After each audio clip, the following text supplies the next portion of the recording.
This is the HTC 10, one of the best flagships to come out this year. But is it good enough to live up to its $700 price tag? Let's take a look in this 1 month later review.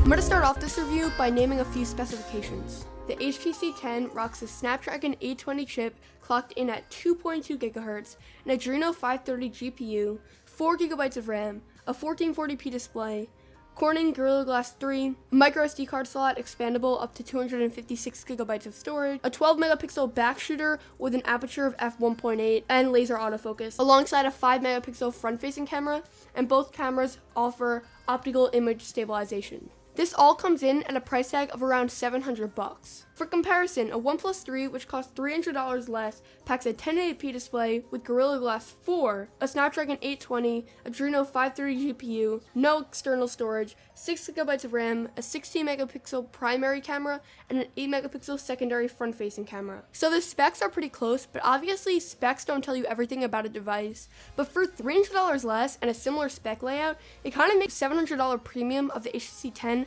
kind of hard to justify. Okay, so enough about the premium. What do you get for paying it? Well, you get pretty killer performance. With a striking premium design, with a large chamfer on the back that picks up the light and offers a subtle glow, the HTC 10 looks like one really well-designed phone. Unfortunately, the phone is extremely slippery, which meant as I was holding it in my hand, sometimes it would just slip out, or if I had it in my pocket or on an uneven surface, it would slide down and hit the ground. This, of course, can be fixed with a Dbrand skin. This particular one is concrete, meaning it adds a nice look and a lot of grip, which still gives the option to expose the chamfered edge. Dbrand offers a ton of skins varying in color, material, and texture for a bunch of different devices, from consoles to smartphones to laptops. So if you want to buy one for your own device, I would highly recommend it, and you can find that in the link in the description down below. So the phone looks great and it feels great. It offers a nice weight that screams quality, which is the polar opposite to the build on the LG G5, which was my previous daily driver, meaning that this build was definitely something I noticed and cherished right away. With that metal build, we also get a few adjustments to the placement of certain items on the front side. We now have a fingerprint sensor, which is quick to set up and even faster to use,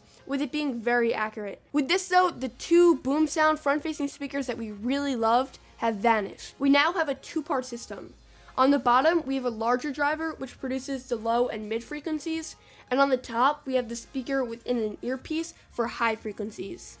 HTC is still calling the setup boom sound, but it doesn't offer the same amazing listening experience found on the M9. It gets loud and the audio is crisp, but HTC is no longer my go-to for the ultimate audio setup on a smartphone. What kind of makes up for this issue though is a dedicated 24-bit DAC. Simply put, it's amazing. It makes even $15 headphones sound decent, but when you pair this with a good quality pair of headphones, it really makes for the ultimate headphone listening experience on a mobile device. So it was great, just like the front panel. The front screen is a 1440p panel with accurate colors, which is great for content consumption, and the screen gets pretty bright and it is definitely viewable in direct sunlight. It's a little bit behind the S7 Edge in brightness and vibrancy, but it is definitely top 5 panels of this year. The screen does take a pretty big hit on the battery though. The battery is a 3000 mAh battery, but I was only able to get like 4 to 4.5 hours of screen on time on very moderate to light use, and 3 to 3.5 hours for heavier use. Although the phone battery wasn't the best, when it was juiced up, it ran extremely smoothly. HTC's light skin in combination with the high-end specs make this phone fly with light to heavy tasks and with gaming.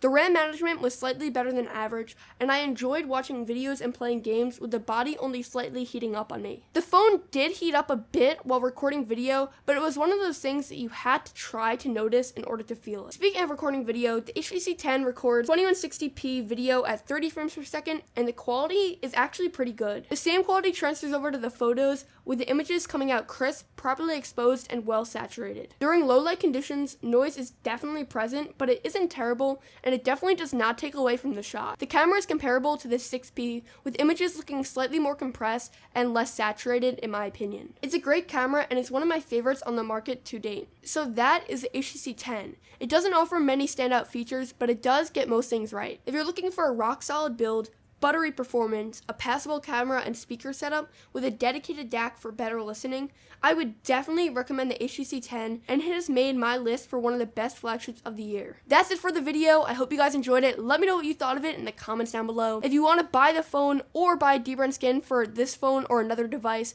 that of course will be linked in the description down below. If you want more of me, definitely subscribe to this channel and follow me on all my social media. I'm on Snapchat, which you can scan with the code right here, or add me at MBT88YT. On Twitter and Instagram, it's also MBT88YT, and you can find that in a link in the description down below.